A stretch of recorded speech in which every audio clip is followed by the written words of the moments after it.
উড়িষ্যার কোনারক মন্দির। কেন পুজো হয় না এই মন্দিরে জানেন?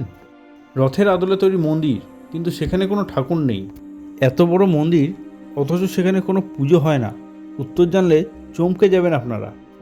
রাজা নরসিংহদেব সূর্যদেবকে উৎসর্গ করে ১৩০০ শতকে এই মন্দির নির্মাণ করেন। তিনি ১২০০ কারিগরকে ১২ বছরের মধ্যে এই মন্দির নির্মাণ কার্য সম্পন্ন করার আদেশ দেন। ১২ বছরের সময়কাল অতিক্রান্ত হওয়ার কিছু সময় আগে নির্মাণ কাজ সম্পন্ন হলেও মন্দিরের শীর্ষে চুম্বকের মঙ্গল ঘট বসানোর কাজ অসম্পূর্ণ থাকে। ১২০০ কারিগর মন্দিরের শীর্ষে উক্ত মঙ্গল ঘট স্থাপনে ব্যর্থ হলে প্রধান কারিগরের ১২ বছরের পুত্র উক্ত কার্য সম্পন্ন করতে সফল হয়। মন্দির নির্মাণের সময় এর সন্নিকটেই ছিল বঙ্গোপসাগর, যা কালের নিয়মে অনেক দূরে সরে গেছে। ১২০০ কারিগরের দ্বারা মন্দিরের শীর্ষে ৪০ টনের চুম্বকের মঙ্গল ঘট বসানোর ব্যর্থতার সংবাদ শুনে রাজা তার কারিগরদের শিরচ্ছেদ করার সিদ্ধান্ত নেয়।